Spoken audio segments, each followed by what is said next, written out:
I'm DMA Anderson. I'm CEO of Korgi, and we're a productivity and collaboration solution that sits on top of your existing apps and drives. So you can turn Google Workspace, Microsoft 365, Zoom, and more into a single collaborative space for whatever projects you're working on.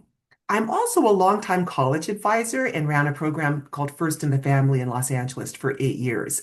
So our very first efforts in Corgi in terms of templates and training were around college access and success. And of course, I connected with Jeanine, a fellow alum of Stanford, to say, we'd really like to help a group of people we're seeing signing up for these templates. And it's not the students, it's actually parents and guardians. And I was so excited because Jeanine is more than a certified coach. She's a successful parent who helped get her kids through college. So, Jeanine, please also introduce yourself. Yeah, well, thanks for having me here, DMA. I'm so happy to do this with you and help parents going through these messy, tricky years. Yes, I'm Jeanine Mouchawar, and I am a parenting coach for moms and dads with honestly preteens, teens, and young adults.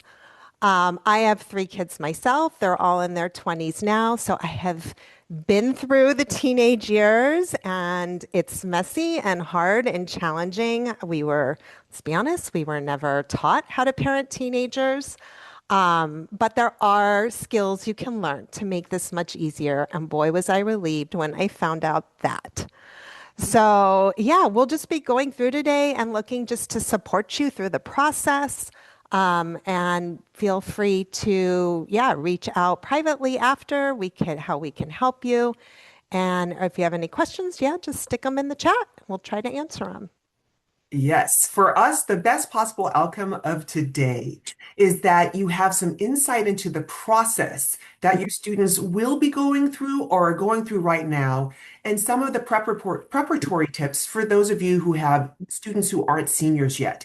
If you are in the thick of it, we are here for you. And if you're just trying to get ahead of the curve before college application season strikes you, we're here to help with that as well. We also, in addition to the process, want you to feel supported and get answers to your questions about what's my part in the process that can feel collaborative, that can feel supportive, and also can feel successful if you're not entirely sure if or how your child is motivated to go through this process. So the first part we're going to talk about, and we'll use Corgi throughout because it is going to make it easier for us to talk about the steps, is actually college prep. And we're going to talk about this briefly because if your student isn't yet a senior, it's a nice set of markers to take a look at each year of high school. But if your student is a senior and they're going through those deadlines right now, it's a framework for you to look at what are some of the things that the colleges are looking for in ninth, 10th, and 11th grade that my student may not have thought about that we can surface as we're completing those applications, the supplemental questions, and those critical essays. For this first part, we're going to create a quick board for college preparation.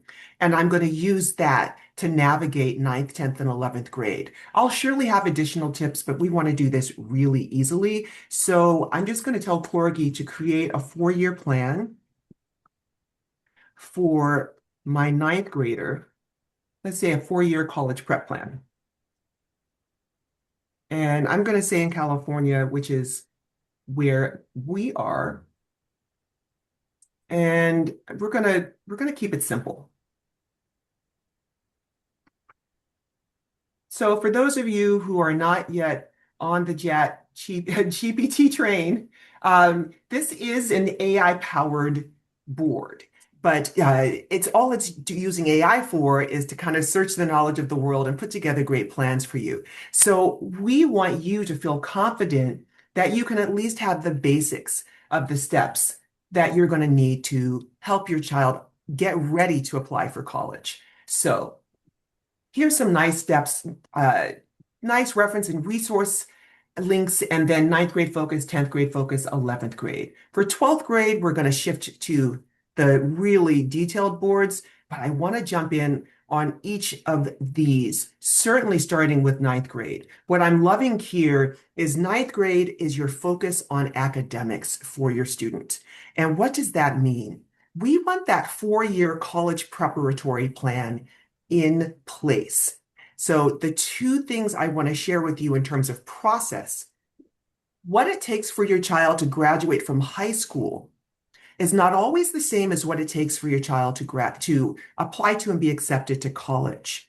And so we want you as aware as possible that there can be a gap. For instance, in the state of California, they want 2 years of the same foreign language, of the same world language, for you to meet the A to G requirements, which are our basic public college requirements in this state. That at a school like Stanford and other schools, there's a 3 year recommended course pursuit in world languages of the same language. The earlier you have a sense of that, the better. So we really want you putting together a 4 year plan. Your counselor at your high school is already planning that with your student. And a lot of times you might just say, oh, here's what the counselor said. That's what your student has shared with you, and we're good. But for college prep, we want you to be aware of the potential differences. So it is stepping into the process with course planning quite early. Jeanine, I know you've gone through this yourself. Any thoughts, both as a coach in terms of how to do this gently and as a parent in terms of why we want to do this? Yeah, yeah. Well, I think, what you bring up is such a good point, DMA, that the high school counselor has a different lens than you do and your child does as a parent. And what Korgi allows you to do is if and correct me if I'm wrong, but as you put in colleges that your child might be interested in, it will tell you, no, actually, your child needs 3 years of a foreign language versus two. Or something I remember having this experience was, well, if your child takes 3 years of a language, they can test out of the language requirement at this particular college. And so it's really letting you lead and empowers you and your child to really be in control of your choices and your destiny, for lack of a better word. Um, so that's sort of my parent view of because I went through this myself. I didn't have Corky. I wish I did, but I was telling DMA like I tried to do this all myself on a spreadsheet, and it was so overwhelming and so confusing. And what DMA's created here really just is an incredible tool that just takes so much stress out of the process. Thank you. Yeah, yeah, of course, of course. In terms of the parenting lens, I think let's just start with the fact that, first of all, parenting teens is difficult, right? They went from when they were young, like listening to everything you said, actually appreciating all of your wisdom and your advice. And, you got amazing feedback on it, right? Like, oh, mommy, I love you, or, any sort of version of that. And now that they're a teenager, you're thinking, like, what the hell happened to my sweet, loving kid? Now they're rolling their eyes, they're shutting me down, they're not sharing. And, this is super heartbreaking and frustrating, and it's sad, and it's not what we want. So, what I really help parents with is learning a different approach to communicating with them so you can open up these conversations. And in this brief time we have together, I will just add a great place to start is to really listen to yourself when you're talking to your teenager. It's like noticing if you're telling your child, hey, you really need to start thinking about joining a club right now. So it's on your college app for the next 4 years, right? So look for that like language when you're using need to or should or have to or giving your advice. These are the big triggers for your teenager where you're going to end up hearing back, you don't get it, you don't understand, leave me alone, I got it, or any version of those. So I think a great place to start is just kind of noticing, am I trying to tell my child what to do? Because that just doesn't work with a teenager.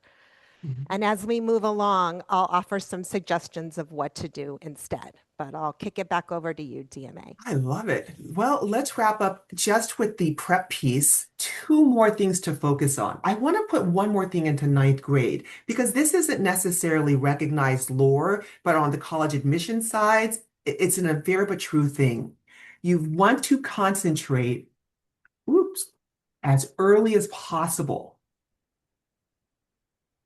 on math proficiency. And I'm going to tell you three things I want you to really focus on for process. This is going to sound insane, but it's so important. Your student, the 12 times tables by heart. You might think this is a given. If you have to get them video games, put something on their app in seventh and eighth grade on their phone, but 12 times tables by heart, I got a repeating T on my keyboard, is so critical because it determines the next important thing. Let's say by seventh grade, the next important thing is algebra by eighth grade. And again, that might be a given, but if there's anything coming up that suggests, uh, an impact in your math and middle school, anything that's going to keep them from getting algebra done in eighth grade. And we're saying this because a truly unfair advantage in college admissions is, did your child take calculus in high school? Calculus 1 isn't available in every high school. And it's not necessarily the easiest thing for a student to take and conquer, but it is absolutely an unfair advantage in college admissions, particularly at elite schools. And so calculus by 12th grade. And I want you to know when you're thinking about admissions, your student is being measured against what the school they're attending offers, not a kind of a flat universe of possibility. If your school doesn't offer calculus, then you're not being assessed by, oh, why didn't they take calculus? You're being assessed by what did they do with what your school offers.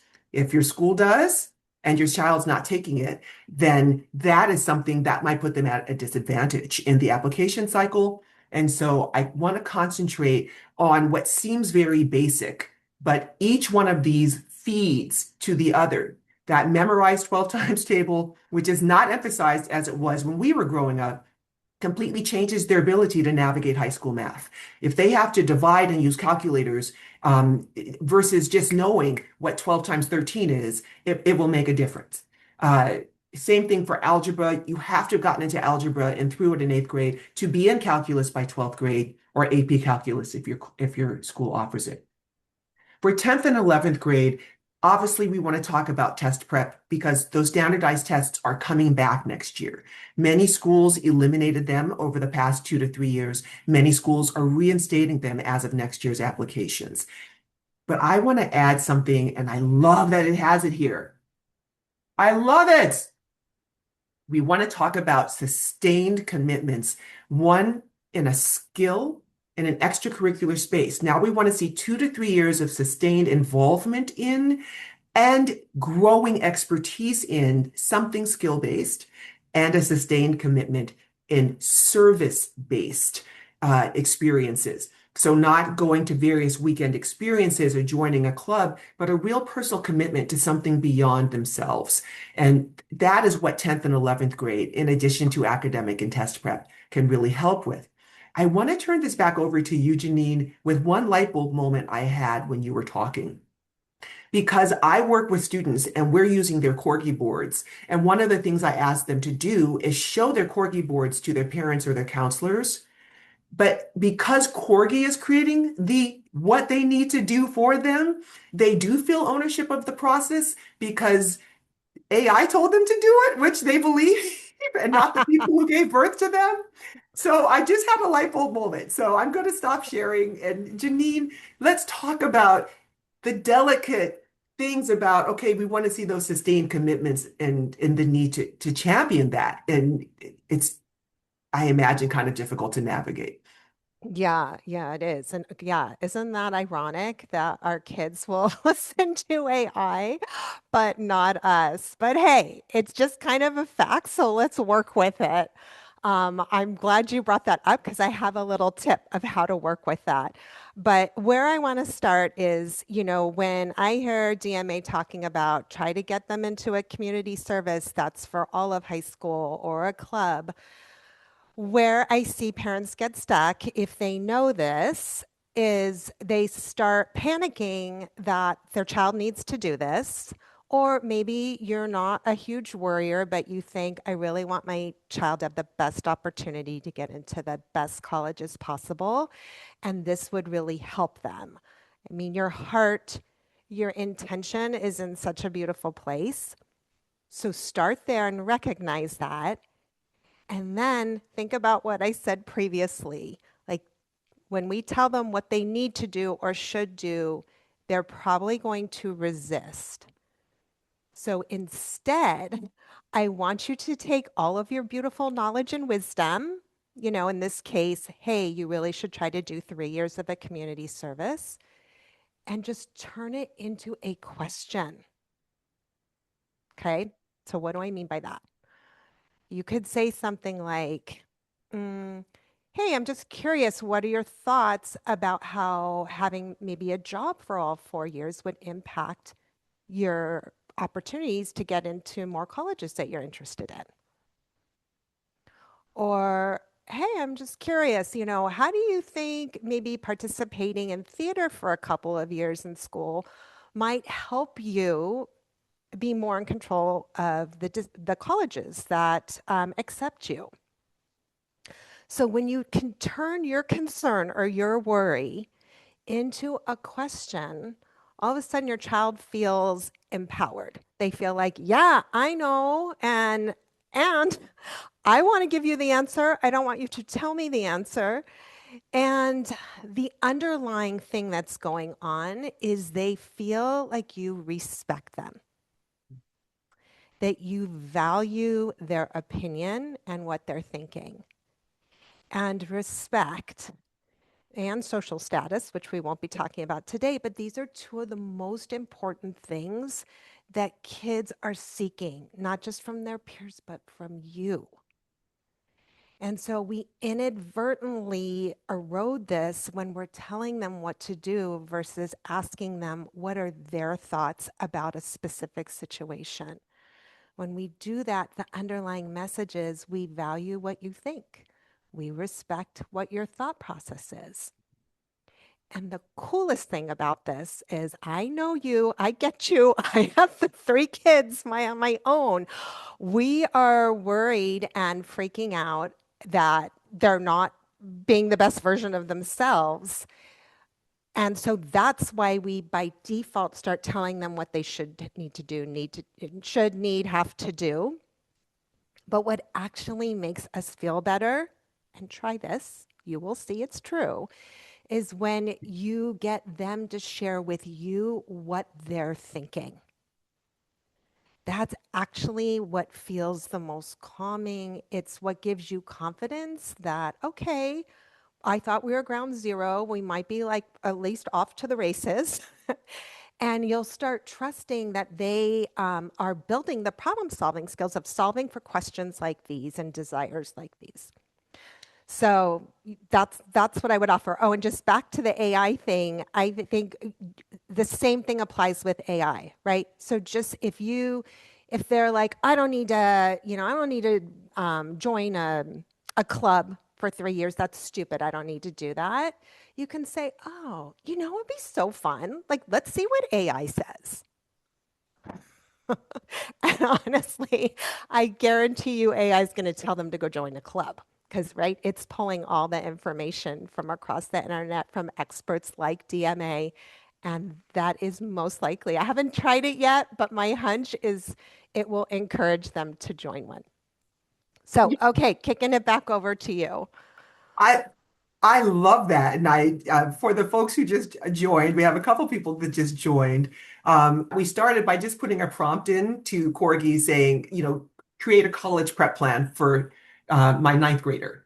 And this is the board it creates, and we've added a little bit to this board. But the extracurricular engagement, the community service sustained engagement that Jeanine was mentioning, I want to just I love what you just said about listening. And so much of everything you're saying also applies to being a manager. I was a corporate executive for a long time, and just adding one piece to that, listen to learn, not to respond, right? I always would tell myself, if someone's explaining something to me, I'm not going to offer any thoughts till I've asked at least three follow-up questions to make sure I completely understand what they're saying and that I'm, exploring it.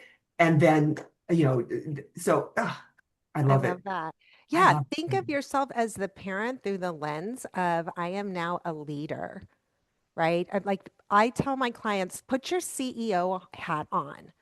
A CEO doesn't like jump in and start doing everything for everybody who works for them, right? They're more leading through asking questions and guiding, right? Versus like a mid-level manager who might be more controlling and micromanaging. You're going to set yourself and your child up better if you think of yourself as I'm the CEO. I've been promoted. Congratulations. Congratulations. All right, let's move now into college applications themselves. It is that time of year, and we are less than 2 weeks away from the earliest regular deadlines in the country, the Cal State and UC deadlines. Many of you may also have submitted for early admissions. There are certainly early action and early decision deadlines that unfolded beginning this month and will go through until the middle of next month.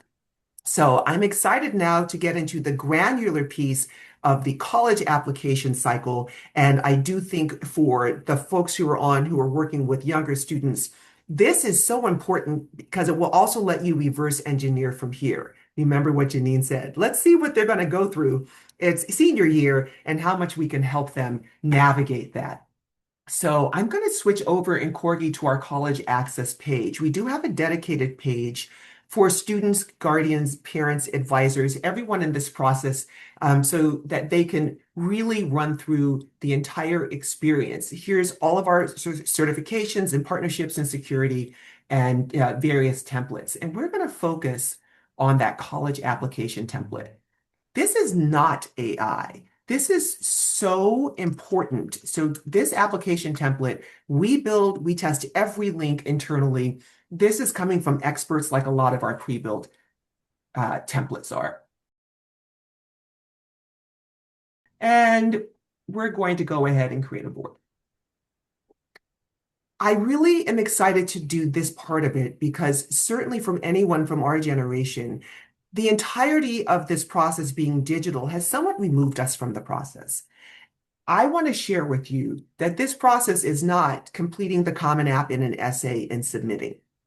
This is such a detailed process. So this is a Korgi board that is a pre-built college application template. It's extremely detailed, and this is what Jeanine did manually 3 times for her students, for her children. So I just want to walk through, obviously there's a column explaining the steps of using the board. There's chat prompts because we want you to use AI for good, but we're not going to talk about that right now. First, we're going to talk about the common application. So all of the links in a Korgi board are pre-built for you, and this will let them come in, immediately sign in for an application, and get going. It will also explain how you navigate a fee waiver if your student is one of the students that would be eligible for a fee waiver. And let's see if I can get my page to load. Okay, so everything is pre-built. We don't want you scouring hundreds of websites to find this information. Same thing, there are essay prompts. And then they're going to do some of these things one time. For the Common App, there's a personal essay. So they'll be able to go to the Common App, review the prompts that they want to use. And because we're integrated with their Google Workspace experience, they can, right from inside of Korgi, create a Google Doc, add that prompt in, and start writing their hearts out. Close it at any time. It's been bookmarked and added. And if you're sharing the board, or their counselors or advisors are sharing the board, you're now managing all of this from this single source of truth. You can see what they're writing. So they've got prompts for the Common App. They also have to go out and solicit those counselor recommendations, their teacher recommendations, Those will be entered through the platforms normally, but they do have to proactively request it. There's a whole FAFSA experience for the financial aid form that every parent and guardian has to complete.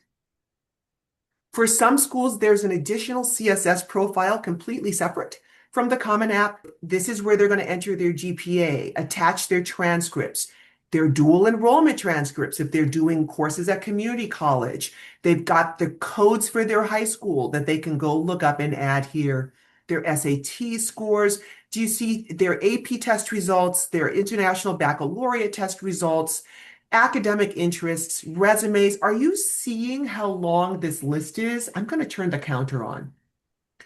This is 36 items that your student is responsible for assembling so they can navigate the actual applications. And this is insight for you because these are all conversations you can be having with them.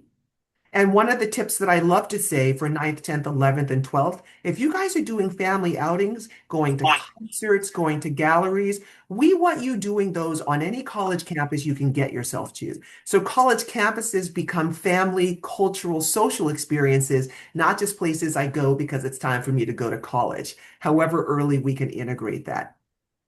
I'm going to show you the sample college applications, and then once again, I'm going to turn it over to Ms. Jeanine. We're going to go ahead and add 2 schools. We have comprehensive pre-built column templates for over 100 universities, the elites, all of the Cal States, the UCs, HBCUs, and you can also add your own. So for now, because I saw David Porter joined, we're going to look at sample engineering students, since that would be his forte. So let's do Cal Poly and of course Stanford, since we have yet another Stanford grad on this call with us. So you can just click and every step for applying to these campuses appears for you in the board. We don't want you spending time building a spreadsheet. We want you spending time supporting and championing your students. So with a click, you're going to get to the first year college apps page for your students.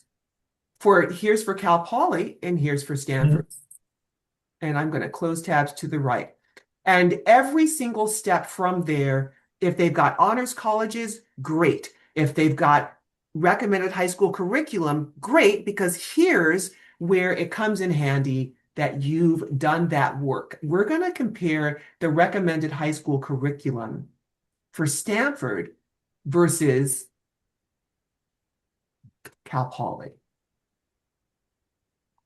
Oh, I don't think I put the right thing in here. There we go. Are we seeing it now? Yes. All right. So we're looking at the 4 years of English. That's going to be great. But do you see that 5 years are recommended in Cal Poly? This is what we want you concentrating on as early as possible. Mathematics, Cal Poly, 3 years required, 5 recommended. Stanford, 4 years required, including calculus. Social studies, we're seeing 3 years here, min, 2 years here, min. Science, 3 years minimum. And then for lab science, 2 years, 3 years versus 2 years. World language, 3 years of the same language. And for the Cal Polys, languages, 2 years of the same language. So remember, this is absolutely the California minimum, 2 years of the same language. But as early as possible, we want you looking at some of the sample schools that your student is thinking about so that you can be looking not just at what will get them out of high school, but what will get them into college.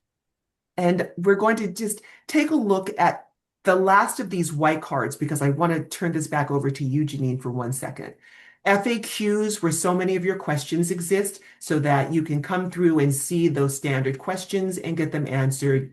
Fee waivers, if your students apply for that, or are eligible for that. And here's what we're looking for: supplemental application procedures. It's not just the Common App. We might have additional essays that are required. We might have portfolios that are required. And so if there are supplemental procedures, and these often might just be for the arts, or they might be for impacted schools like nursing or Or for the honors programs, that's where you're going to find additional work. Or sometimes it's just additional questions. If we add Yale, there are about 8 additional supplemental questions that your student's going to have to answer. So each application beyond Common Apps, if they're a Common App school, obviously the Cal States are not Common App.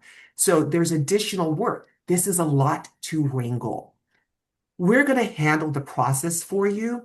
Um, I want to come back to you, Jeanine, to talk about the experience of it. Yeah, this is a lot to wrangle. Put a thumbs up in the chat if you have ever felt or are feeling overwhelmed by this anxiety about your child applying to college and just the overwhelming amount of to-dos and information. I mean, I'm just following along with DMA right now thinking, yeah, Eileen, oh my God, the supplementals are what's been getting us. It's easy to miss some of these. It really is. And I'm just looking at what DMA is doing and thinking, gosh, okay, it's going to be anxiety provoking and overwhelming. The process in general, I've never met a parent yet who doesn't feel that way. But with this tool, it will take some of that overwhelm out of the process. And I think we could all use some of that. I think just what I want to highlight here is just to slow down and take a second and think, okay, if I, as the parent, am feeling overwhelmed or anxious or stressed or pressure, of course my child is going to be feeling that as well. And so just recognizing that and having a conversation with your teenager about that is going to like make you feel more like a team, like you're in this together. Like, hey, honey, you're overwhelmed. That makes total sense. You're overwhelmed. This process is incredibly complex. I'm feeling the same way. Like, let's talk about this. And, I want to support you. Like, let's be a team here. I want to support you in whatever way feels good to you. And just start there where you're really connecting with them about the feelings of overwhelm, pressure, anxiety. And then you can move on to look, here's this tool that can really help us like stay organized and at least empower us to have the information that we need in a simple, easy way, not like what I had to do, which was go hunt. And like when DMA clicks one link and all of a sudden you're at like, here are the requirements. I was like, what? I remember like scanning these colleges' websites for hours trying to find this. So to have that kind of tool at your fingertips, um, of course, it still will feel overwhelming. It is overwhelming, but this would be just a huge, huge asset. So that was kind of my thoughts when you were sharing. And I want to go back to something you asked on our first call. I'm sure I'm paraphrasing, but can they mark it complete? Because the students, they're driving it to some degree because it's their board and they're the ones going through, but it is a checklist. And so it's a chance to show off to you. Even for my students that don't really know me, that I'm advising, we open with, hey, let's check off the stuff you did together, right? Or if they check it off, they can show me their archived cards. It does give them a way to feel a sense of, I know what I need to do next, and I can kind of show that I've accomplished something. And that's easier to do than if this is all happening verbally or through texts or, a spreadsheet or a Google Doc. 100%. You get that like dopamine hit, right? That Yes. I did that, check. And you get the validation for yourself, from your Yeah. parents, from your college counselor, whoever's looking at the board. And it also helps you break it down into small steps. And for my parents out there who have kids with ADD, this is the number one most challenging thing is like, where do I start? I don't know where to start. Yes. And just to remember that they might not have the skills to figure out what's like one small step I can take just to move things forward, and to have those conversations with them will really feel supportive to your child. I love this. We're going to do the rest of the board just so you can get a sense of what remains on these boards. And then we'll come back to Jeanine to help you navigate it. And then we'll do questions for the last 15 minutes. So I hope this is helpful so far. I'm seeing Stanford and USC having their traditional battle. No Berkeleyites here. Let's go ahead and add actually Yale, because Eileen, when you talk about the supplementals, Yale is one of my favorites. If nothing else convinces people to try Korgi, it's their child applying to Yale. All right, we've added Yale and USC. And these white cards, everyone, these are the easy wins. They're logistics. There are FAQs. There's the link to the Common Application if they're a Common App school, or to the school's dedicated application if they are not. So we're going to go through these links with your kids pretty quickly. The FAQs are a conversational opportunity. They are a chance to come in and see if any of these questions spark conversation. And that can range from special circumstances. Many, many, many students in this country go through difficult divorces, or job losses, etc., in their high school years. And there's opportunities to address those. Certainly in the Common Application, there's a challenge essay where they can talk more specifically about those things, where they can ask questions about majors, etc. So sometimes just going through these questions, what does Yale look for in essays, can be a conversation opener for you. So the FAQs can be a nice way to talk about the campuses. Next up, the purple cards are the all-important deadlines. And so if I'm applying to Cal Poly, it's coming up 12/1/2025. This is integrated with your Google Calendar, so I'm just going to click here to create a Google Calendar event. It will invite everyone who shares the board to that event.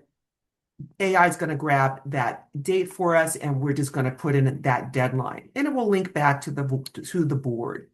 And so that's how quickly we can integrate with what your student is already using, their calendar, and that's going to send them reminders. We provide the school codes, which all of you have hunted for, to add if they are taking standardized tests or otherwise applying for something that they need this school's codes for. We come into financial aid. Right now in fall, we really want you focusing on those college applications. Certainly by January and the FAFSA deadlines, we want you looking not just at FAFSA completion, but other financial aid opportunities. So this is going to take you to those financial aid sites for each of these schools, and then to additional grants and scholarships for the schools so that you can do that research. The yellow brings us into recommendations. And again, not all schools require them. You will know how many are required, and most of these are managed through the application portal. You send a request. And then we get into essay requirements and supplementals. The green cards don't exist for Cal State. Congratulations. There are not essay requirements and supplementals, no matter how prestigious the Cal State is, whether it's a Cal Poly. It's not required. But when we're looking at Stanford or Yale, look at the difference. Look at the difference. And so if they don't have requirements beyond the Common App, you're good. But if they do, we've added those here. So here are all of the additional supplemental requirements to apply to Yale. This is where we want you going into Yale's site, taking a look at all of these short answer questions. And as ever, I'm just going to come back and I can start doing my short answers by creating a Google Doc. Let me drop that short answer in, and then I can start talking about my academic direction or what are my academic interests, and how will I explore them. Everything, of course, is being bookmarked by Korgi, shared with you. So as you are having conversations with your child about the rigor of this, the rigor of this. We want you to be able to immediately see everything. We don't want additional friction from having to, well, share that with me, or I can't find it. Did you email it to me, etc. As we like to say, where is it? It's on the board. Final piece, and I touched on this earlier, campus visits.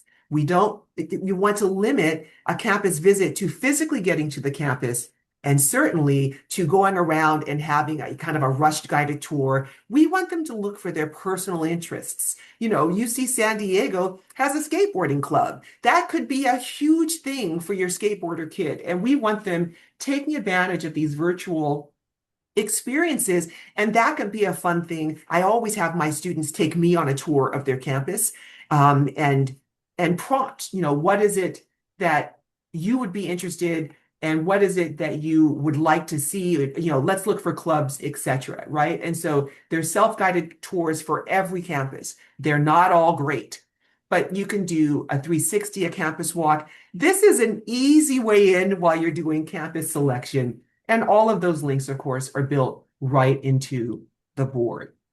So that is the enormous scale.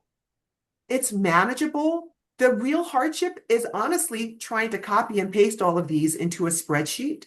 And we also let you build your own. It's the last thing I'll show you, so that you can just come in and add your own. So if we don't have the school on here and you want to add, well, we have, I don't know, North Carolina A&T. Oh, my extra T. Then I can actually come into Google and search for this particular campus. And I'm just going to use our Chrome extension. And the links that I find, I can just pass back because everything's been pre-built for me. So I'm going to go to North Carolina A&T and say, what do I have here? Oh, this is the first year applicants page. And I can build out all of those links still faster than I can with a spreadsheet. And then now I'm building out a custom column really quickly with my kid, or my child can do it themselves. This may seem like a lot, and that is because it is a lot. We are trying to cover the admin piece for you because the qualitative piece is so critical. So with that, I'm going to stop sharing, turn this back to Jeanine about managing all of these bits and pieces and the mindset that will help. Yeah. Oh, thanks, DMA. Okay, I had so many questions and thoughts when you were talking. First and foremost, like full transparency, two of my three kids never took calculus. They got into great colleges, SMU and University of Denver. So don't panic if your child isn't on that track. But I thought maybe could you share with us some of the colleges that are on here that maybe are more, the mid-tier, for Yeah, lack of a better absolutely. word.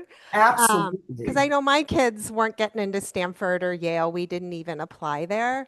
But like I said, SMU, University of Denver, Wake Forest, That's just so these. everyone can see that they're really You wide know, range. like all of the state schools are on here. So let's take a look at University of Colorado, right? Great school, beautiful school, I might add, right? So let's take a look at what we are seeing here, right?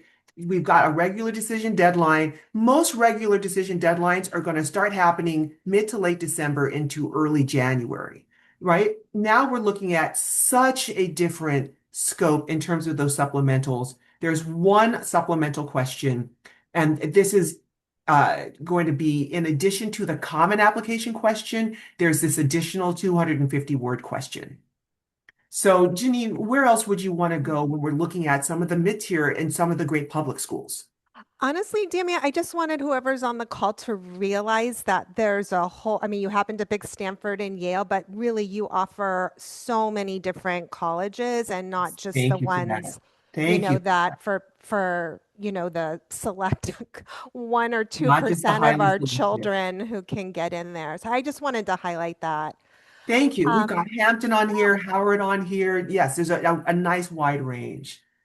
I think one of the things that stood out and when you were just talking is that I think what I know from my clients is part of the challenge in this process is that we're hungry for information. I'm just thinking about a client I spoke to this morning whose son was not forthcoming about anything. Mm, And when our kids aren't sharing information, we really start worrying and getting scared because it's that lack of information. Like we don't know what's going on. And so when you're then lean into a conversation and you're trying to find out, well, did you do this? Have you done that? Which we all do. But that's what ends up breaking down the communication and causing that tension and those arguments. When you have this board, I'm looking at this thinking, wow, that would have saved me like so much tension and problems between us because if as long as your child is willing to share their board with you, which I would assume they would, that you can go in and quiet those fears just by seeing, oh, they actually are working on their Common App essay. They're actually in their third edit of that, right? You'll be able to go in and see that progress. So at least what that gives you is the opportunity of when you get to have a conversation with your child where they actually listen and show up and talk to you, you're talking about the things that are more meaningful yes.